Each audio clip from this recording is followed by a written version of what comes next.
Muy buenas tardes, bienvenidos a una emisión más aquí de Economía 1000 por Radio 1000. Pasaron 3 minutitos de las 13 de hoy, precioso martes, 8 de noviembre del año 2022.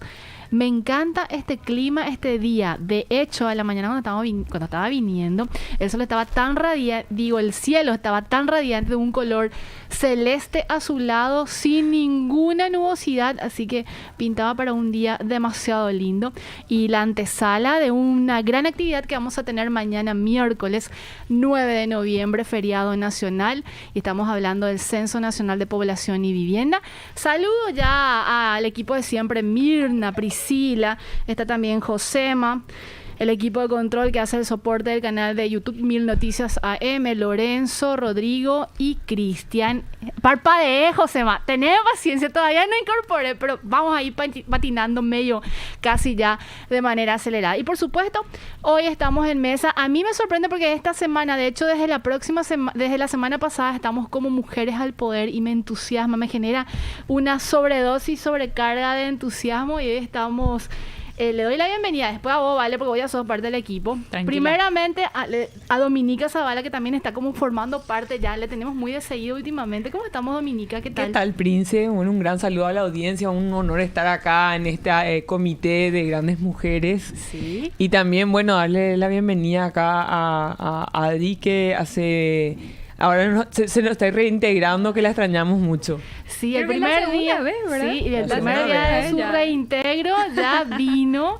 Así que, hola Adriana, ¿cómo estamos? Muy bien. Y quería agregar nomás a tu reflexión de hermoso día que el equipo también está bastante bonito. Estamos en una mayoría de mujeres, todas hermosas. Por supuesto. Bueno, y por eso estoy muy feliz. Por eso tienen que entrar a YouTube y vernos a nosotras también en la mesa. No solo hermosos está el día. Ponemos lindas. ¿Cómo estamos, Valeria Lescano? ¿Qué tal? Súper bien, Prince. Mejor al verte. Nuestra segunda semana haciendo Economía 1000, la versión 2.0. Sí. Así que estamos muy entusiasmadas y emocionadas, y sobre todo tratando de dar cobertura en todo lo que se refiere a temas económicos a nivel internacional, regional y por supuesto nacional. Y ya me confirman el contacto con el director del Instituto Nacional de Estadísticas, Iván Ojeda. ¿Cómo estamos, director? ¿Qué tal? Mucho ajetreo hoy como antesala de lo que va a ser mañana. Sí, muy buenas tardes, Prince, Adri, a toda la mesa de trabajo. No sé quién más está con ustedes. Está Dominica Zavala, Adriana Guillén, Valeria Lescano, todas mujeres. Qué bárbaro, ahí no hay equidad de género, no, las mujeres al poder. Totalmente. Decíamos nosotras, nos autohalagamos hermosas e inteligentes. Y trabajadora, espera, ese faltó también. Estoy totalmente de acuerdo con eso. Y más todavía hablando de economía, y ni qué decir en la importancia del Censo Nacional de Población y Vivienda el día de mañana, una feria histórica, una fecha histórica para el país, porque va a marcar un hito en esta tradición de censo que empezó en 1950. Hay antecedentes del 1779 ya, pero los metodológicamente tienen su serie, y este va a ser el 8º Censo Nacional de Población y Viviendas, donde vamos a conocer condiciones de vida de la querida población que habita el territorio nacional. Director, hoy convocaron una conferencia de prensa de tal manera a evacuar algunas dudas, y queremos consultarte para repasar justamente lo que fue esta conferencia. ¿Cuáles son los preparativos? ¿Están ajustando algunas cuestiones para mañana? Si puedes comentarnos, por favor. Así mismo, estuvimos en el centro de prensa del Instituto Nacional de Estadística en el marco del censo, justamente con representantes o con algunos de los representantes de la Comisión Nacional de Censos. Estuvieron representados el Ministerio de Salud, el Ministerio del Trabajo, el Ministerio de Tecnología y Comunicación y también la Policía Nacional. Vimos detalles de los protocolos que se van a seguir para el día de mañana. La Policía Nacional advirtió que va a hacer controles en todo el territorio nacional para dar cumplimiento a la Ley 6987, que le da el marco legal al próximo Censo Nacional de Población y Vivienda. Igualmente el Ministerio de Salud garantizó también el protocolo o los pasos que se va a seguir ante cualquier eventualidad que pueda surgir. Igualmente el Ministerio del Trabajo estuvo advirtiendo sobre el cumplimiento de la ley especial para que los locales comerciales también permanezcan cerrados y para que las personas no sean, digamos, descontadas de su salario, o aquellos que tengan que trabajar que tengan el cumplimiento del salario doble, porque así es en el régimen de feriado explicaba el viceministro hoy. Igualmente estuvo el viceministro del Ministerio de Tecnología y Comunicación dando los pormenores también en lo que va a tener que ver con la tecnología y con la comunicación. Estamos muy contentos porque estamos dando cumplimiento también a este gran desafío que es el censo, a un cronograma muy ajustado, muy desafiante por todo lo que implicó la pandemia, conseguir los fondos, pero con una gran satisfacción. Lo que hace 4 años era una esperanza, hoy una gran satisfacción porque ya estamos a horas de iniciar ese censo que quiere dar el rol protagónico al ciudadano, que quiere ejercer en cada ciudadano el derecho de censarse y por supuesto que juntos sentemos la base del Paraguay del futuro. Director, para que la gente dimensione, y si bien ya lo estás exponiendo de manera muy específica, el horario en el que se le pide a la ciudadanía que se mantenga en sus casas en el momento de que los censistas lleguen, si podrías recordar también, por favor. Le pedimos a la gente que quede en su casa de 5 de la mañana a 18 horas. Vamos a estar llegando a partir de las 7 horas.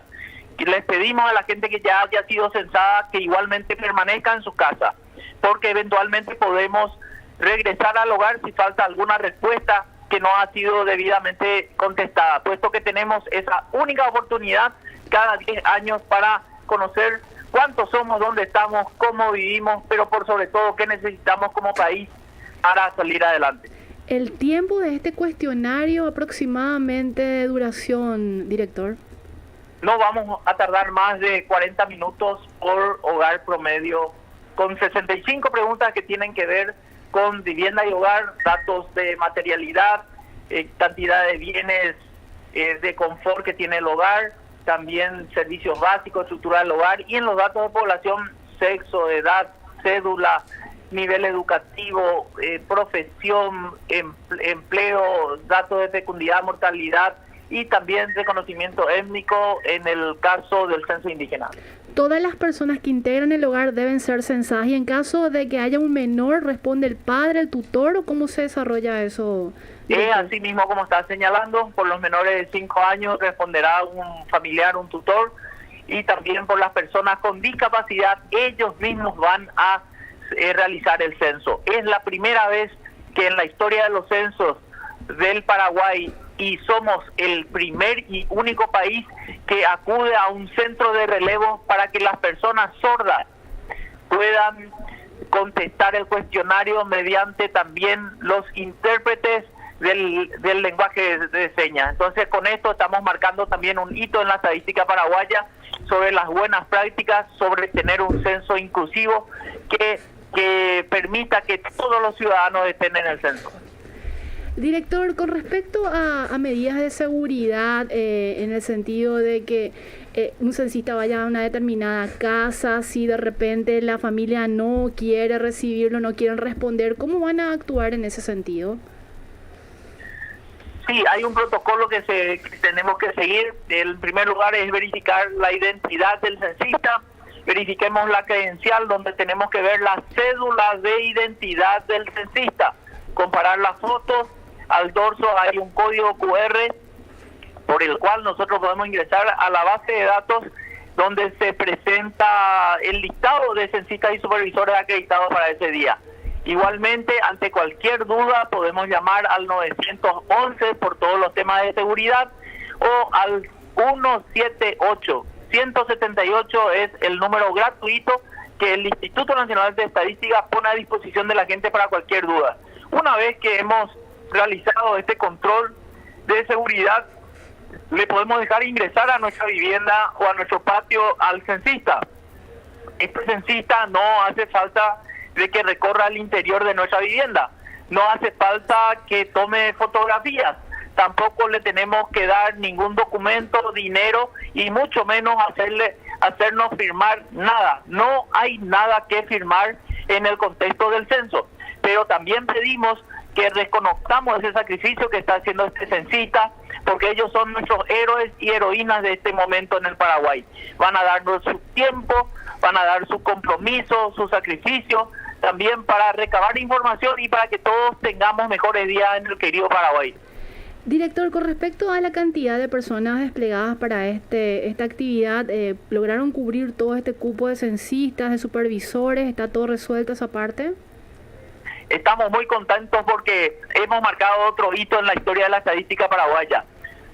Buscábamos tener 210.000 personas y hoy rebasamos los 260.000 voluntarios que se han anotado porque existe una gran confianza en lo que implica este operativo, pero por sobre todo le estamos dando la importancia como país que reviste este operativo. Estamos en todas las zonas ya con todos los censistas necesarios, podemos tener algún tipo de deserción por enfermedad y demás, pero espero que sea lo mínimo.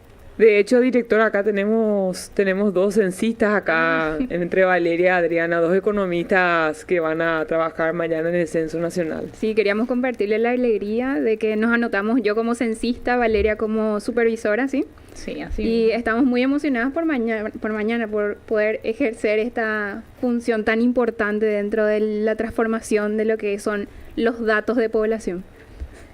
Muchísimas gracias Valeria Ariana por ser protagonista de su tiempo y muy pronto vamos a estar publicando cuál es el porcentaje de mujeres, que yo estoy seguro que vamos a tener mayoría de mujeres como censistas y supervisoras. Sabemos lo que las mujeres representan en la historia del Paraguay.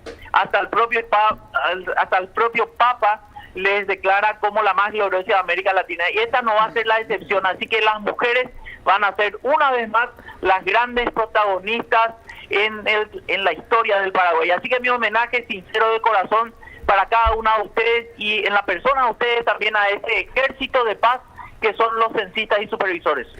Director, una última consulta de mi parte. Llegaron mensajes con respecto a una duda que se suscitó con respecto al número de cédula que tiene que brindar la persona censada. Esta es una incorporación nueva. ¿Por qué se da? ¿Necesariamente tiene que brindar esta información la persona censada? ¿O qué pasa en el caso de que se niegue a hacerlo? Perdón, ¿me estás consultando acerca de la cédula de identidad? Correcto, número de cédula de identidad. Sí, esta es otra innovación que tiene el Censo Nacional de Población y Viviendas, al igual que otros países como Colombia, Ecuador, Perú hemos incluido la cédula de identidad. Esta va a ser una variable clave, en primer lugar, porque vamos a resguardar la identidad del censista, o sea, es confidencial la información. El Instituto Nacional de Estadística va a alojar esto con un protocolo de seguridad sobre información. Vamos a tener la información en nuestros servidores, no vamos a estar en la nube en ningún caso con datos sensibles del ciudadano. Y este pedido de cédula lo hacemos para justamente realizar o combinar con bases de datos estadísticas de otras instituciones. Por ejemplo, vamos a poder recibir la base de datos de Tecoporá de todos los beneficiarios y nosotros con un procedimiento informático interno de base de datos vamos a poder caracterizar a esas personas sobre su condición sociodemográfica, o podemos en salud pública tener las personas que son atendidas por la tuberculosis en el Paraguay y también caracterizar a esas personas según su ubicación, según su nivel académico, etcétera. Ese es el uso que le vamos a dar al número de cédula. Bajo ningún sentido nosotros vamos a compartir esa información con nadie. Eso es muy importante para que la gente se quede tranquila también sobre el manejo de la información. El Paraguay tiene una de las normativas más modernas del planeta acerca de el secreto estadístico y todo lo que implica el manejo de la información de los ciudadanos. Y dice que los datos individuales aportados con fines estadísticos no pueden ser publicados revelados, divulgados, ni utilizados con otros fines que no sean los estadísticos, ni siquiera mediando autorización escrita de la fuente de información. Igualmente, la ley hace referencia a la garantía sobre el secreto estadístico y dice que queda prohibido a todo funcionario que ejercen actividades estadísticas en el Sistema Estadístico Nacional, sin importar su forma de vinculación con la entidad, comunicar, publicitar o dar a conocer cualquier información que se refiera a personas físicas o jurídicas, públicas o privadas, nominadas o determinadas, que hayan tomado en conocimiento directo o indirectamente en el desempeño de sus actividades. La persona que viole esto se expone a irse a la cárcel. Y finalmente, director, brevemente para liberarlo, porque imagino que tiene otras actividades ya, como decía antes, Sala, lo que va a ser mañana esta gran actividad. ¿Qué pasa si la persona se rehúsa a dar este dato en el sentido de no proveer el número de cédula? Y realmente lo más grave que va a pasar es que no va a pasar nada. Se expone a que su barrio no tenga beneficios de políticas públicas, de que su comunidad quede marginada, que no tenga actualizado las proyecciones de población, de que el sector privado tampoco tenga insumos para mejorarle la calidad de vida. Si bien hay una sanción estipulada en el artículo 38 de la ley 7670 que establece una multa de 20 a 200 jornales por aquellas personas que no quieran dar su información o que falseen, nosotros nunca tuvimos que implementar esa ley, porque la gente nos da su información, colabora. La gente en el Paraguay es gente genial, es gente magnífica, es gente muy prestativa. Nosotros tenemos 8 pruebas pilotos realizadas, tenemos un censo experimental realizado y el más del 95% de la gente nos da toda su información sin ningún tipo de retaseo. Así que yo tengo mucha fe, estoy orgulloso de la gente en el Paraguay, porque esperábamos 210.000 personas de voluntarios, hoy tenemos más de 260.000. Ese es un buen termómetro para medir el acompañamiento, pero por sobre todo la importancia que le estamos dando a un derecho que tenemos, que es censarnos en la República del Paraguay. Director, muchísimas gracias por tu tiempo. Yo soy el agradecido, le invito a la gente a quedarse en su casa de 7 de la mañana a 18 horas, a recibir al censista y por supuesto a sentar las bases del Paraguay del futuro. Muchas gracias por el espacio. Igualmente, director, y exitosa jornada mañana. Era Iván Ojeda, director del Instituto Nacional de Estadísticas, INE, hablándonos sobre lo que va a ser mañana la gran actividad, que esperemos que todos colaboren y evidentemente vamos a construir una base de datos más que importante después de 10 años. Y ya le doy la bienvenida y le pido disculpas a nuestro invitado, pero ameritaba esta entrevista porque hay mucha gente que estaba con ciertas dudas, así que tratamos de evacuarlas en este espacio. Estamos con Carlos Carballo, él es presidente de la financiera Bueno, ex miembro del directorio del Banco Central del Paraguay. ¿Cómo estamos, Carlos? Gracias por estar. Contrario, Príncipe, muchísimas gracias por invitarme de vuelta. Estamos aquí, por mujeres. No fantástico, me parece. Rodeado de mujeres. Estupendo, rodeado de mujeres. Espectacular, me encanta este programa. Además que vamos a hablar de economía, lo vamos a hacer de una forma agradable. Totalmente. Pero vos estás acostumbrado porque vos tenés hijas, no tenés... Sí, no. Así que estás acostumbrado a absolutamente, ese género. Absolutamente. No solamente estoy acostumbrado, ¿Sí? O sea, para mí es el mejor de los mundos. Qué bueno. Les presento, porque imagino algunas no las conoces. Ella es Dominica Zavala, gerente general de la consultora MF Economía e Inversiones, a quien imagino la conoces. Sí. Estamos con Adriana Guillén, economista, también forma parte del plantel. Y mi compañera, mi nueva dupla, en reemplazo de Alfredo Pereira, Valeria Lescano, también economista. Espectacular. A Dominica la conozco súper bien, así que es un placer también tenerla acá.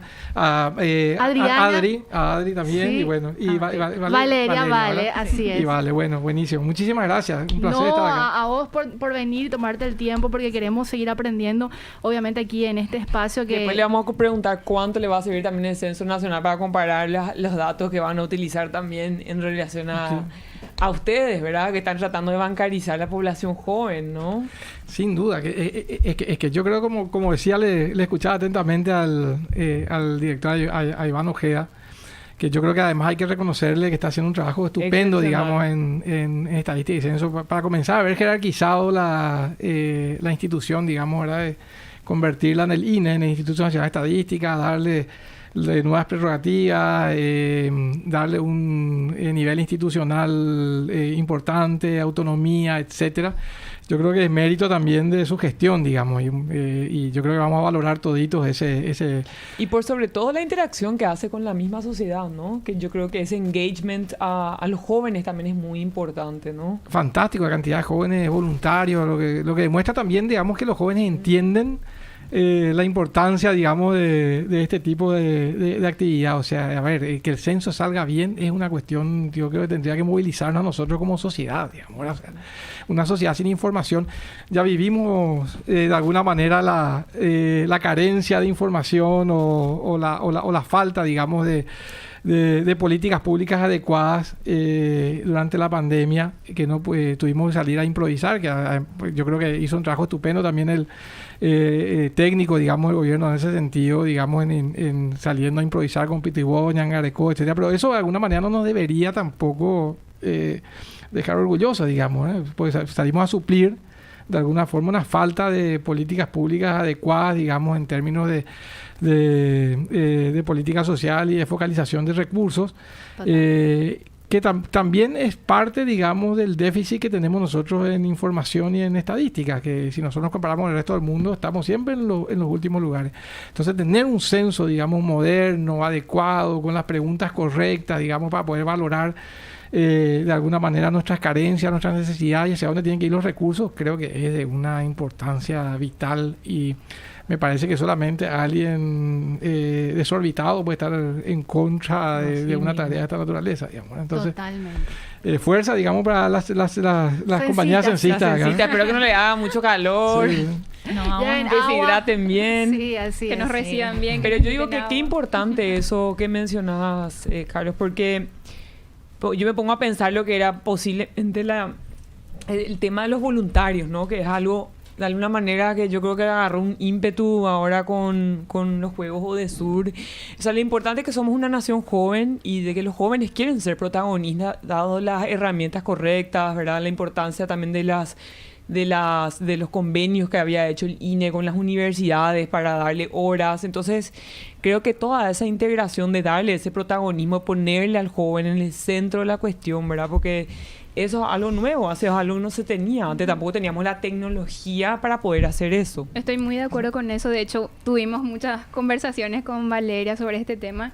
Y el hecho de poder participar en este momento de nuestras vidas es muy clave. De hecho, nos preguntábamos, bueno, de acá a 10 años, ¿qué podríamos estar haciendo? No sabemos. Entonces, ¿por qué no ahora participar con nuestra sociedad, con jóvenes de otras edades, para conocer incluso mejor a nuestro barrio y todo? Entonces, ser partícipes nos enorgullece y nos emociona muchísimo. Que imagino vos como padre de familia, Carlos, también como economista y como la trayectoria. Es que, a ver, me encanta lo que dice Adrián. O sea, yo creo que nosotros tenemos una estructura social, etaria, digamos, que es muy favorable, digamos, a la movilización juvenil. Tenemos muchísimos jóvenes que tienen ideales, tienen a veces tiempo, tienen conocimiento, tienen ganas, tienen energía. Entonces, movilizar ese capital social, digamos, por llamarlo de una forma, yo creo que tiene un sentido económico también, digamos. Muchas cosas podemos hacer con el voluntariado, como decía Dominica. En otros lugares se valora económicamente, digamos, el trabajo del voluntariado, y se moviliza muchísimos recursos a partir de eso, ¿verdad? Inclusive el trabajo en barrios carenciados, digamos, en términos de capacitación, de movilización ciudadana, de organización, etcétera. Yo creo que podíamos darle esa responsabilidad a los jóvenes, empoderarlos para que hagan ese trabajo y alentarlos, digamos, a que sigan con ese ímpetu para adelante. Yo creo que todos vamos a salir ganando ahí. Y otra cuestión que no me parece menor, hoy en día estamos obviamente en la era de la información cada vez más integrados, pero los costos de coordinación se han reducido significativamente, se han democratizado mucho más, que la gente sepa a través de redes sociales, entrar desde su celular, saber cómo es para hacerse un voluntario. Esos costos antes eran mucho más elevados. O sea, seguramente tenías que irte hasta un lugar para saber cómo era el proceso de entrenamiento, dónde me tenía que registrar. Hoy en día vivimos en otra era, ¿verdad? Hoy estamos en una era de censos en donde se hace la publicidad a través de redes sociales. Es la primera vez luego. Justamente eso había comentado Iván Ojeda en el episodio anterior. Sí, cuando lo tuvimos aquí en piso. Así que preparados para mañana en casa a esperar a Adriana o a Valeria, dependiendo quién les toque. Yo de tempranito con mi mato ya estaba esperando que me vengan a preguntar. Me encanta. Sí. Encima a mí, cuidado con los economistas que le va a asegurar. ¿Usted por qué me hace la pregunta de esa manera? No se asusten, sencillas. Bueno, cerramos aquí este tema tan importante y quiero decirle a la gente que lo tenemos a Carlos Carvalho porque queremos hablar con él sobre lo que está pasando a nivel internacional, regional. Y yo le decía a Carlos la semana pasada, me gustaría hablar sobre los desafíos económicos para el próximo gobierno, pero es necesario conocer cómo está el escenario a nivel internacional para tratar de ver un poco hacia dónde iría y cuáles son las necesidades que, si bien no han cambiado mucho, es más, se han profundizado las necesidades aquí en el país. Es interesante y muy importante conocer lo que está pasando a nivel internacional para tener como una brújula, una guía, Carlos. Sí, bueno, yo creo que, a ver, los desafíos, digamos, futuros, yo creo que son muy relevantes. Son muy relevantes por la serie de restricciones que van a operar, tanto aquellos que vienen, digamos, de la coyuntura internacional, como aquellos que vienen de la propia dinámica local, digamos, que todavía está impactada por todo lo que vivimos en la época de la pandemia, ¿verdad? Yo el otro día hacía una presentación en el Congreso de Economía, digamos, del Colegio de Economistas, que me invitaron, y le llamaba a una parte de la presentación los desafíos post-pandemia, consecuencias de una brújula descalibrada. Haciendo un poco la alusión a lo que decías de la brújula, ¿verdad? Me encanta. Y yo creo que un poco lo que estamos viviendo ahora es básicamente eso. Yo creo que durante la pandemia, digamos, a nivel internacional, operaron todos los mecanismos, digamos, contracíclicos disponibles, digamos, en todos los países. Cada uno lo hizo de acuerdo a sus condiciones internas, a la disponibilidad de recursos, a sus propias restricciones y al punto de partida al cual salía, digamos. Por eso, pero todo en la misma dirección, digamos. Yo creo que ahí hubo una lectura correcta, digamos, y si uno mira los datos, digamos, hay un cuadro muy interesante del Banco Mundial comparando las últimas recesiones en el mundo. Y realmente ahí se nota que la recesión más profunda, digamos, el impacto económico más profundo que se tiene registrado en la historia estadística moderna es básicamente esta última del COVID, digamos. Pues fue básicamente porque fue una... El mundo se paralizó. El mundo se paralizó, exactamente, fue un shock básicamente extremo, global, digamos, y que no tuvo, digamos, no dejó nada libre. Un cisne negro. Un cisne negro, una tormenta perfecta, como le llaman muchos economistas. Y bueno, ahí se desplegaron todos los tipos de políticas contracíclicas que se pueden imaginar, como todos sabemos, digamos, ¿verdad? O sea, no solamente desde el punto de vista macro, operaron básicamente las políticas fiscales, operaron las políticas monetarias a full, digamos, como ese avión que está pasando la tormenta y pone, digamos, su motor a toda marcha. Y también, digamos, todas las medidas, digamos, de carácter más micro. O sea, ahí básicamente se habilitaron todas las ventanillas de liquidez que fueron posibles, se flexibilizaron, digamos, muchos mecanismos de concesión de crédito, se reclasificaron muchas cosas. O sea, hubo una reacción sincronizada de políticas macro y micro.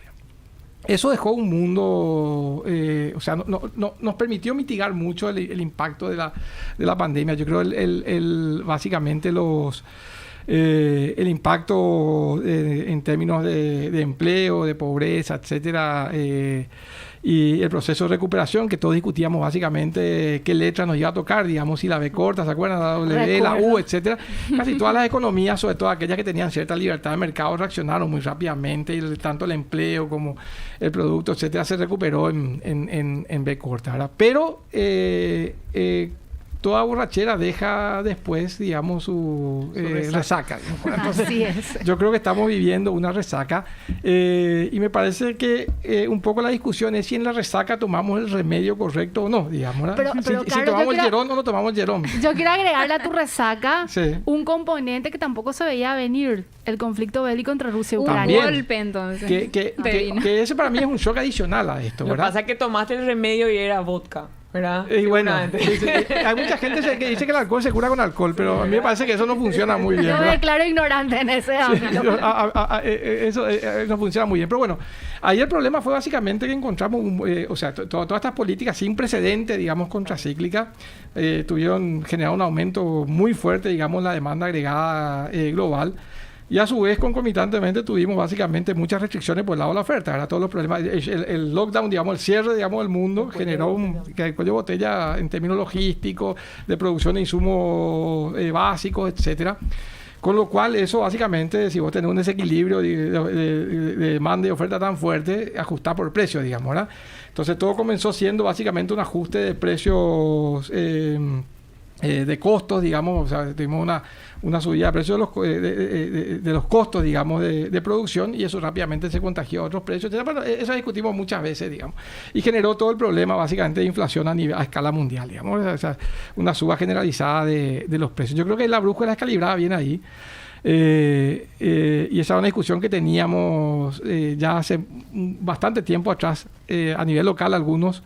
Yo por suerte tengo algunos artículos escritos, entonces me puedo salvar de eso diciendo que yo había dicho que esta inflación no iba a ser una inflación tan transitoria, mientras otros colegas decían no, esta va a ser una inflación transitoria. Sí. Tampoco no permanente, digamos, pero que iba a tener una inercia, básicamente porque era una cuestión global y porque el contagio había sido básicamente generalizado. Entonces íbamos a tener una inflación relativamente inercial que no iba a ser transitoria, que no iba a ser muy de corto plazo y por lo tanto había que reaccionar de vuelta con todas las herramientas que teníamos a nuestra disposición. Y eso fue lo que un poco sucedió en el mundo, digamos, ¿verdad? O sea, en Estados Unidos también hubo una lectura inadecuada, en Europa también. Que de hecho hubo una admisión por la propia Fed, ¿no? Correcto, sí, que ahora está corrigiendo de alguna forma. Pero al comienzo, básicamente, un poco el mensaje, en marzo de este año... Era transitorio. Claro, el mensaje era, no, nosotros vamos a llegar con la tasa de política monetaria a 2,75, vamos a converger rápidamente a la meta de 2% a fin de año, exacto, y eso no va a tener mayor impacto sobre los niveles de empleo y el nivel de producto de la economía. Hoy, los mercados ya están descontando una tasa superior a 4, que como decía Dominica, y recesión económica a nivel mundial, digamos. Ahora, entonces estamos en un escenario diferente. Y la Fed lo que dijo es mi prioridad. Ahora la inflación, a mí no me importa el bienestar de los ciudadanos más o menos, ¿verdad? Ahí tenés un doble golpe, ¿no? Porque de alguna manera es tanto ese exceso de liquidez, esa vamos a decir, inyección de muchísimo dinero, pero al mismo tiempo un conflicto bélico que incrementa los precios de algo tan clave como es la energía, ¿no? Totalmente, que eso se adiciona a este problema, digamos, ¿verdad? Pues de alguna manera nosotros estamos viviendo, además de esto, estamos viviendo un triple shock a nivel mundial, digamos. El conflicto bélico, de alguna forma asociado a este problema, digamos, de una inflación relativamente persistente, que ahora te está mostrando algunas señales de que está convergiendo, etcétera, pero que continúa todavía en algunos países elevada, digamos. Y bueno, de alguna forma ese es un mundo complejo que vamos a vivir. Yo estaba mirando hace poco, justamente leyendo el informe económico que tenemos nosotros, que teníamos inclusive en los países bálticos 25-28% de inflación. Sí. O sea, Europa va a entrar en un periodo inflacionario ahora con el tema del gas, el precio de la energía y el conflicto bélico, ya que estamos entrando en invierno.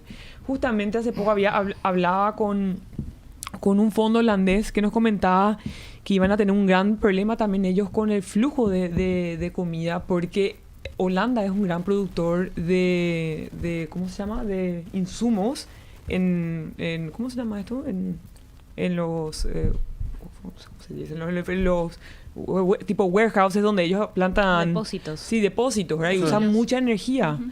Entonces, básicamente van a tener un problema de oferta enorme de bienes como frutas, verduras, de todo tipo, ¿no? Correcto. Sí. No, absolutamente.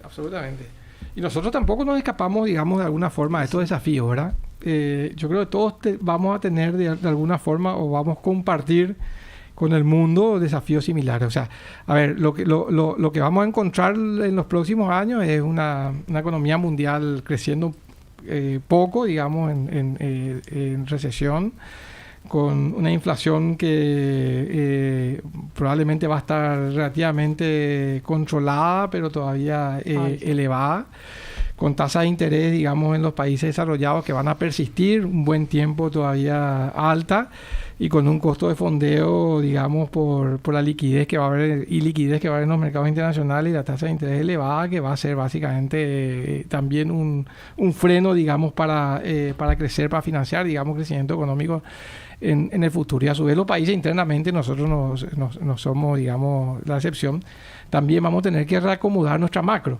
Porque antes nosotros le decíamos al próximo presidente, yo había puesto un título al final cuando hacía las recomendaciones de política, decía el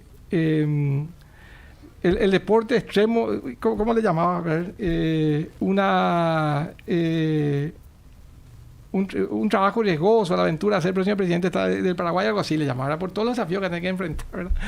Y yo creo que ahí es... Ecoventura. Es un proceso de ecoventura, porque antes de alguna manera nosotros dábamos por dada la estabilidad macroeconómica y decíamos, enfóquese en hacer las reformas estructurales, digamos. Bueno, ahora va a tener que reacomodar esta macro que está todavía medio complicadita, digamos, y va a tener desafíos del lado de la política monetaria y va a tener desafíos del lado de la política fiscal, digamos. Ninguna de ellas va a tener holgura, digamos, en los próximos periodos. Por el contrario. Carlos, vos te quedas hasta las 2 con nosotros.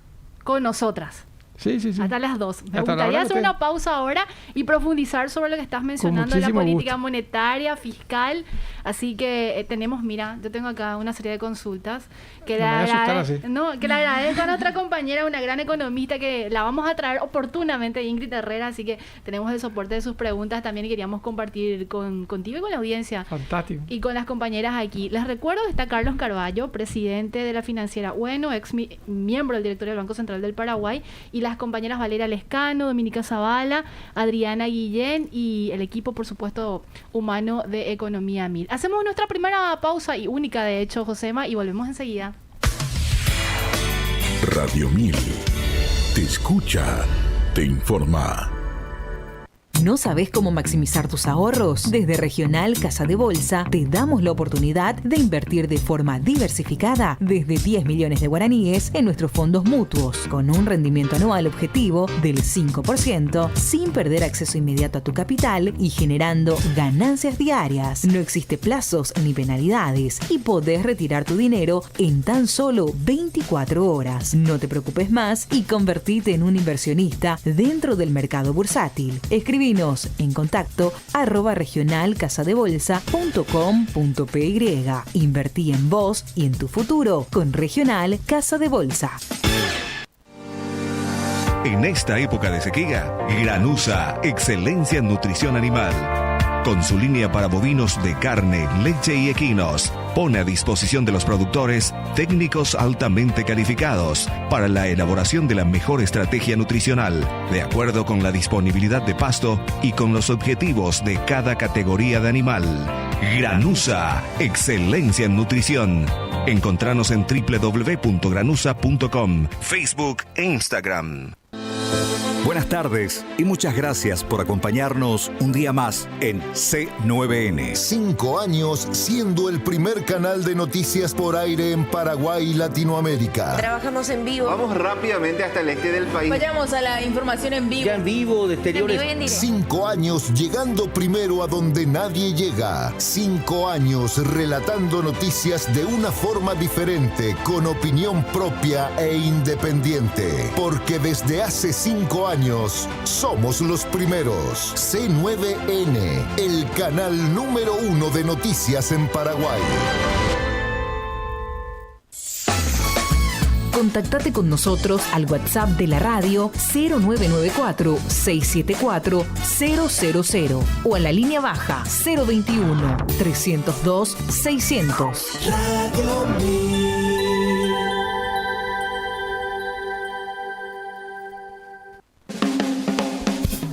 Estamos escuchando Economía a 1000.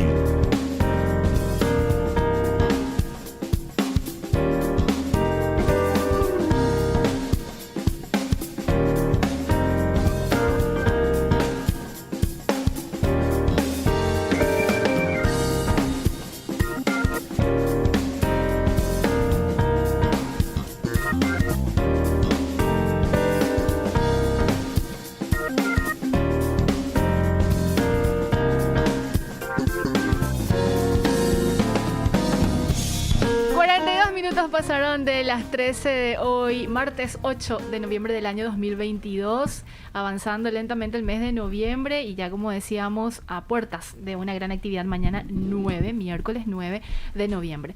Agradecemos la presencia de Carlos Carballo, presidente de la financiera Ueno y también ex miembro del directorio del Banco Central del Paraguay y obviamente adquiriendo muchísimo conocimiento por parte de una persona con vasta experiencia y conocimiento a nivel económico. Carlos, quedamos pendientes con ya tiradas ahí como a una cuestión de preámbulo de lo que queríamos abordar a nivel económico doméstico, política fiscal, política monetaria, y me gustaría primero arrancar por lo que forma parte del gran desafío que va a tener el próximo gobierno en materia de política fiscal. En puertas, evidentemente, está una reforma de la caja fiscal. Tenemos unas cuentas fiscales bastante desordenadas por todo el contexto que ya mencionabas que trajo la pandemia, un nivel de endeudamiento que está tocando el umbral de lo que organismos internacionales como el Fondo Monetario Internacional dice que tiene que tener Paraguay y rondando ya casi el 40% con respecto al Producto Interno Bruto. Unas finanzas públicas que están atadas en materia de gastos rígidos, donde los impuestos van básicamente para financiar salarios o la planilla salarial, y también un conjunto de propuestas normativas que tratan de reducir o aumentar los ingresos y que finalmente terminarían impactando en el bolsillo de la gente. Entonces tenemos un escenario bastante complejo en materia fiscal. Carlos, ¿cómo ves esto para el próximo gobierno? Yo creo que es un trabajo del cual no se va a poder escapar el próximo gobierno. Y si se escapa, bueno, ya lo que nos queda ahí la iglesia es rezar nomás, ¿verdad? Porque yo creo que de un proceso de básicamente de deterioro fiscal permanente no se vuelve y los ejemplos son abundantes, digamos, también a nivel regional, ¿verdad? Y ahí yo creo que el desafío es grande. Lo que vos dijiste es correcto, digamos. Yo creo que tenemos ya, de la pandemia estamos saliendo, no solamente nosotros, el mundo. Por eso es complicado el tema, ¿verdad? Totalmente. Porque el mundo va a estar coordinado en un proceso de ajuste, digamos. Entonces, los recursos y las necesidades van a ser varias, porque va a ser primero necesidad por el lado básicamente de ajustar fiscalmente, o sea, de converger el déficit fiscal a niveles sostenibles. En nuestro caso, por lo menos al 1,5% que nos demanda la ley de responsabilidad fiscal. Yo creo que eso va a ser relevante no solamente para darle, digamos, para impactar positivamente la solvencia fiscal, sino que también de alguna forma para mostrar señales de responsabilidad al resto del mundo, digamos, que yo creo que eso es lo que va a hacer la diferencia finalmente hacia dónde los capitales migran en un contexto donde todas las tasas de interés van a estar aumentando, digamos. Eso por un lado. Por el otro, el tema fiscal, el tema de endeudamiento, yo creo que nos estamos acercando al 40%. Pero eso así miramos el dato básicamente clásico de deuda sobre PIB, digamos. Si nosotros miramos otros datos que de alguna manera miden un poco mejor la capacidad de pago de corto plazo de los países, por ejemplo, todo el tema de del pago de intereses de la deuda sobre los ingresos tributarios o la deuda de la administración central sobre los ingresos de la administración central, eso estamos por fuera de los umbrales internacionales. Totalmente. O sea, ese está en un mapa rojo de calor, digamos, ¿verdad? Sí. Por lo tanto, es inevitable, digamos, que nosotros tengamos que ir, digamos, a un proceso de reordenamiento fiscal. Eso se vuelve más complejo en una coyuntura donde de alguna manera nosotros también tenemos muchas demandas por reforma, digamos, ¿verdad? Por reforma social. Tenemos que atender a los sectores más vulnerables, que fueron a su vez los más afectados, digamos, por la pandemia. Porque si bien los niveles de pobreza de alguna manera no se movieron demasiado, o sea, no empeoraron mucho de alguna forma, y eso yo creo que fue en parte porque las transferencias monetarias operaron correctamente. Si uno mira, digamos, el dato de incidencia de la pobreza, si uno mira el dato de alguna manera también de la pobreza extrema, etc. Inclusive si uno mira el dato, yo pensé que iba a empeorar un poco más, el dato de severidad de la pobreza, que mira básicamente la distancia entre el promedio, digamos, de los ingresos de los sectores por debajo de la línea de pobreza y la línea de la pobreza. Yo pensé que eso se iba pensé que eso se iba a ensanchar de alguna forma. Eso tampoco ocurrió demasiado, ¿verdad? Pero yo creo que sí vamos a tener un problema por el lado de por el lado básicamente de la distribución del ingreso, digamos, ¿verdad? Y gran parte de los problemas sociales que tienen los países proviene básicamente de procesos de deterioro importante, digamos, de la inequidad. Entonces, ese lado hay que eso atender. se puede profundizar aún más en un contexto inflacionario, ¿no? Si eso Absolutamente. Y eso hace que, inclusive, yo creo que ese, o sea, el impacto a servicio que sentimos durante COVID, después tuvimos una sequía que afectó mucho a las áreas rurales y ahora con un contexto inflacionario, ¿no? Total, absolutamente. Yo creo que por ese lado vamos a tener muchos problemas y vamos a tener que atender de alguna forma. En un contexto donde vamos a tener que reformar. O sea, la reforma fiscal es un imperio que va a operar a lo largo del mundo. A su vez, muchos países de alguna manera también van a tener que atender, digamos, sus problemas de endeudamiento a corto plazo. Por lo tanto, de alguna forma, todos los procesos que tienen que ver básicamente con tratar de alguna manera reperfilar deuda y todo ese tipo de cuestiones van a operar a full en todo el mundo. Entonces vamos a tener mucha competencia de gente que va a estar en ese proceso. Y yo creo que ahí vamos a tener que pensar en varias reformas interesantes, ¿verdad? Importantes. Yo creo que una de ellas es, vamos a tener que discutir a nivel nacional cómo hacemos para sacarle de algún grado de libertad al sector político para de alguna manera modificar el presupuesto público. Uh-huh. El presupuesto público es una herramienta técnica de alguna forma, ¿verdad? Entonces que los políticos tengan discrecionalidad para aumentar ingresos, por ejemplo, cuando de alguna manera la proyección de ingresos es una cuestión técnica, me parece un absurdo. Que tengan la posibilidad de aumentar gastos de alguna manera cuando ellos se mueven por una función de producción que básicamente lo que busca es captar votos, me parece que es algo inadecuado. Entonces que no tengan posibilidad de modificar ingresos, que no tengan posibilidad de aumentar gastos, solamente redistribuirlos y bajar gastos, yo creo que es una cuestión que vamos a tener que discutir. Otro tema también es básicamente qué vamos a hacer con los recursos de Itaipú de alguna manera bajo la lógica de que logremos negociar correctamente. Y que está a la vuelta en el 2023. Y que está a la vuelta. Yo creo que hay que blindar eso rápidamente, ¿verdad? O la lógica de que desciendan, o sea, por más de que bajen los precios de energía, ¿qué vamos a hacer con ese excedente? ¿Vamos a usar para inversión o no vamos a usar para inversión? Y yo creo que hay que blindar eso. Yo propondría hacer un fondo administrado por el Ministerio de Hacienda por un consejo notable de alguna manera que asigne correctamente esos recursos. Otro tema que es interesante también es fortalecer, digamos, de alguna forma también el Consejo Asesor Fiscal, que yo creo que está conformado por notables de alguna forma también, que de alguna manera pueda legitimar las diferentes reformas fiscales que hay que hacer en el tiempo y que esté legitimado por una estructura que esté por fuera de alguna manera del poder político. Yo creo que es algo que también es interesante. Entonces hay una serie de reformas que creo que hay que pensar desde el punto de vista fiscal que impacten de alguna forma en la calidad del gasto y que además de disminuirlo asigne correctamente ese gasto. La reforma fiscal, la reforma previsional es un imperativo también, no solamente económico sino que moral, digamos. No puede ser que tengamos un sistema de jubilaciones con la tasa de reemplazo más alta de la región y con la cobertura más baja, de alguna manera. Entonces, finalmente un sistema previsional que está financiado por la mayoría de los paraguayos que tienen que trabajar hasta morir o se mueren sin no poder trabajar, digamos. Entonces, yo creo que esa es una discusión básicamente ética y moral que hacemos con eso, ¿verdad? Y también económica, porque a la vuelta de la esquina está de alguna forma también el problema básicamente en que se queda sin financiamiento la caja. ¿Cómo vamos a financiar? ¿Vamos a aumentar el impuesto a las generaciones presentes o vamos a cargarle deuda a las generaciones futuras? Bueno, es una discusión. Y también aumentar los impuestos en un contexto donde vos sos, o sea, recesivo, donde estás, o sea, es también un proceso complejo, ya que uno sale a cazar en el zoológico, ¿no? Porque le vas a subir a las pocas personas que ya también continúan pagando impuestos en vez de realmente hacer reformas para poder expandir la base, ¿no? Correcto, exacto. Esa otra restricción que va a operar de alguna forma, ¿no? Sin duda, lo que dice Dominica es muy cierto. Y desde el punto de vista monetario también. Tenemos muchos desafíos.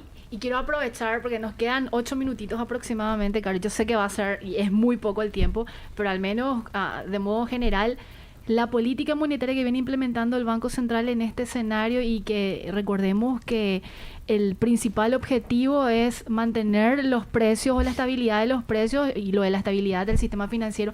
Pero en tu opinión, ¿esta política está implementando, está empujando el Banco Central del Paraguay? ¿Está en camino? ¿Realmente se están esperando esos resultados? ¿Va a generar lo que se está esperando de alguna manera al final de este año 2022 y con miras? Sí. Exacto.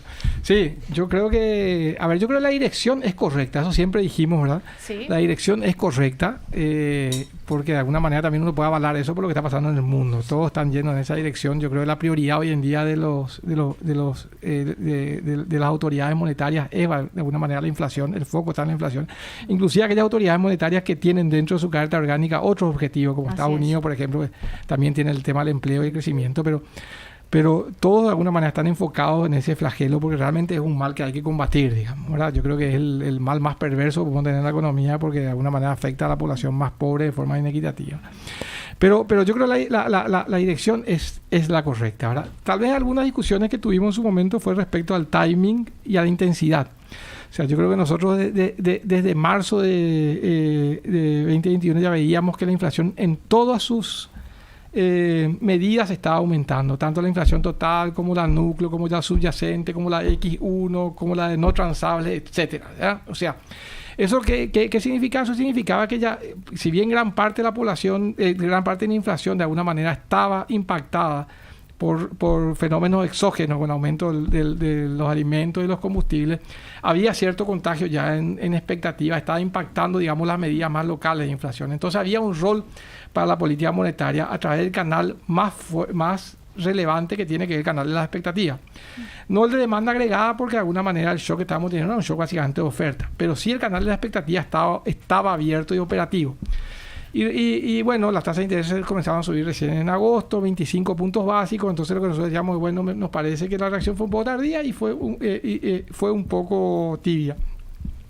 Es cierto, había mucha incertidumbre también. Después eso se corrigió de alguna forma y el Banco Central manejó muy correctamente la comunicación porque en 2 comunicados hizo forward guidance, o sea, anticipó que iba a ser en el futuro y eso de alguna manera generó también, calmó un poco las expectativas. Y ahí tibia en el sentido, a diferencia de Brasil, que fue básicamente escalonó rápido para tratar de controlar la inflación en una economía que ya estaba acostumbrada a ser una economía inflacionaria. Exacto, ¿no? exacto. Y que tuvo su resultado por Brasil, el que está de alguna manera donde la inflación está cediendo más rápidamente. Pero acá también nosotros de alguna manera, más que nada, pues también el componente externo está cediendo un poco, o sea, la inflación de alimentos y el combustible también está cayendo, por eso explica de alguna forma. Pero yo creo que también lo que hay que ver es que el resultado de la política monetaria fue el correcto, pues si bien las expectativas todavía están desancladas, o sea, la gente todavía no cree que en el 2023 la inflación vaya a ser 4%, que es la meta del Banco Central, sino que están básicamente las expectativas están posicionadas en 4,5%. En las diferentes encuestas de variables económicas, ese 4,5% se mantiene, o sea, está estable, aunque desanclada todavía las expectativas. Por lo tanto, yo creo que ahí eso lo que te dice es que el Banco Central va a tener que seguir siendo muy proactivo en la comunicación, va a tener que seguir monitoreando los mercados y bueno, la política monetaria sigue activa, digamos. Y Carlos, una consulta. O sea, ¿qué significan los próximos, si tengamos este tipo de nivel de tasas de interés en los próximos 2 años? ¿Qué significa eso para nuestro crecimiento, nuestro desarrollo? Porque al final y al cabo eso es un endurecimiento de las condiciones de financiamiento para muchísimas empresas, para un país que todavía tiene que crecer, que tiene que invertir en infraestructura física. Es un escenario mucho más duro, ¿no? Mucho más duro, pero tanto para las empresas como para los países yo creo que va a operar eso, digamos, ¿verdad? Porque o sea, vamos a encontrar un mundo mucho, tanto a nivel local como a nivel mundial, mucho menos líquido, digamos, más ilíquido, pues todo el mundo está de alguna manera convergiendo sus niveles de liquidez a compatible con los niveles de tasa que existen ahora. Todos están desarmando, digamos, su quantitative easing, digamos, locales. Salvo Inglaterra momentáneamente. Salvo Inglaterra, pero esa aventura duró poco tiempo, ¿verdad? Y bueno, yo creo que las condiciones de financiamiento van a ser más duras, digamos. Igual lo que yo siempre digo, después la gente decía, ojo con subir mucho la tasa. También ahí es verdad que el fenómeno inflacionario estaba operando con mucha fuerza.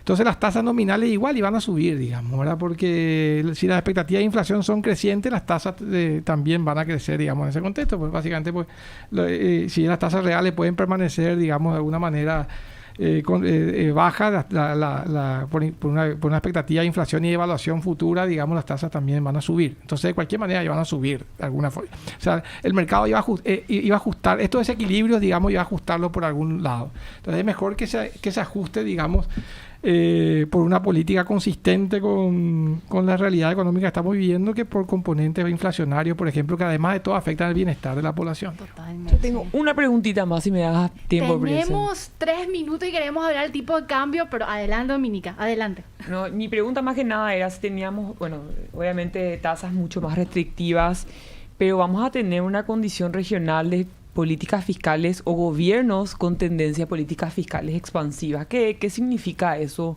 en relación a inflación, en relación también a las condiciones de financiamiento, tasa de interés? Y ese es uno de los riesgos que yo creo que hablábamos un poco al comienzo, porque acá de alguna manera hay que hacer procesos de ajuste en todos los países, en la región también, en un contexto donde el mapa político también se vuelve más complicado, digamos, ¿verdad? O sea, gobiernos mucho menos proclives a hacer ajustes fiscales, digamos, y a hacer compromisos más populistas, por llamarlo de una forma, ¿verdad? Entonces, el riesgo está en eso también. O sea, yo creo que cuando la región se desordena mucho, sobre todo Brasil, yo creo que eso también a nosotros tiende a pegarnos de una manera importante, aunque también mostramos que nosotros podemos tener, por lo menos en un corto plazo, un cierto desacople. Eso lo mostramos en el pasado. Me acuerdo cuando Brasil había caído 8% agregado en 2 años. Nosotros habíamos crecido, digamos, en ese momento. Pero entonces, yo creo que acá lo principal es nosotros ordenarnos y esperar que pase de alguna manera estas condiciones un poco menos adversas. Pero yo veo también, a mí no solamente me preocupa el contagio económico, me preocupa también el contagio ideológico, ¿verdad? Entonces, yo creo que el mapa regional se está volviendo complicado, digamos. Bueno, entonces hay que tener cuidado también ahí. Y hay que separar siempre la economía de la política en la medida de lo posible, ¿verdad? Valeria, si imprimís velocidad, creo que Sí. llegamos. Tenía muchas preguntas, pero bueno. Sí, vamos a tratar de hacer así lo más central. Sí, Tasa de cambio. hablábamos de la inflación y la importancia que tiene la importancia que tiene de bajar esos precios, ¿verdad? Entonces, ahí queríamos preguntar cómo veías el tema del tipo de cambio por el simple hecho de que sabemos que nuestra canasta de bienes es bastante, o sea, tiene muchos componentes que son importados. Sí, así claro, mismo. exactamente. Sí, no, buena pregunta, Valeria. Yo creo que, a ver, yo creo que el fenómeno tipo de cambio, así como los fenómenos de la pandemia fueron globales, el fenómeno de tipo de cambio en este momento también es un fenómeno global, digamos, ¿verdad? Yo creo que eso responde básicamente al mensaje, a la política que está tomando la FED, de alguna manera de luchar contra la inflación, de subir la tasa de interés, de disminuir, digamos, los niveles de liquidez en los mercados. Y cuando ocurre eso, básicamente Estados Unidos se convierte en algo así como una aspiradora de dólares, ¿verdad? Trae, chupa todo lo dólares que hay por ahí. Y eso lo que va a hacer básicamente es fortalecer el dólar a nivel mundial. O sea, yo creo que por ese lado, de alguna manera, la presión, digamos, es hacia una depreciación de tipo de cambio en general en todos los países en el mundo. Esa es la tendencia de mercado, básicamente. Cuando uno tiene un esquema de metas de inflación contra nosotros, ir contra las tendencias del mercado en el tipo de cambio es un error, porque el estabilizador automático de la economía que te queda siempre es el tipo de cambio.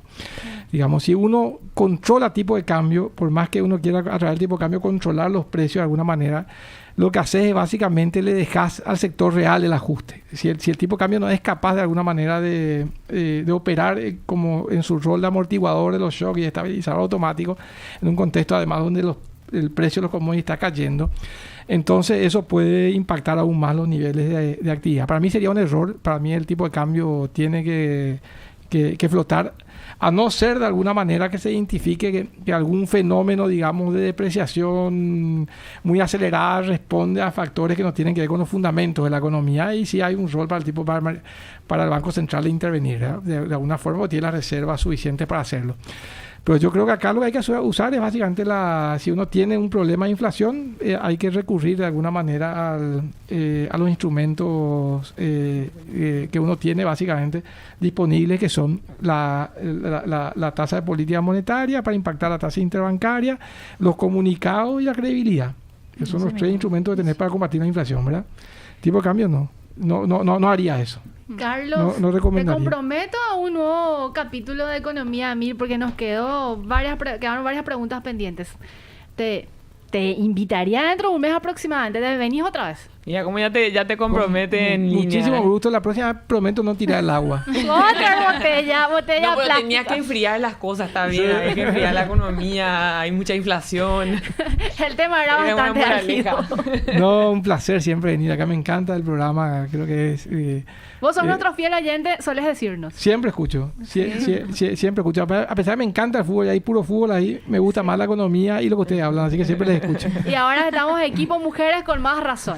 Más razón. Decía yo, hermosas, inteligentes y trabajadoras, agregando lo que decía Dominica. Así que vamos a seguir con esto. Totalmente. Que tengas un buen martes, Carlos. Gracias por estar. Y muchas gracias. Y si gano Olimpia va a ser mejor todavía. No, de eso yo no quiero hablar. Estuvimos con Carlos Carballo, presidente de la financiera Bueno y ex miembro del directorio del Banco Central del Paraguay. Y también aquí equipo completo: Dominica Zavala, Adriana Guillén, Valeria Lescano y por supuesto todo el equipo de Radio 1000. Josema, vamos despidiendo el programa. Nos reencontramos el jueves porque mañana estamos ausentes por el feriado. Señor, señora, colabore con los censistas. Que tengan un buen martes. Muchas gracias. No te pierdas el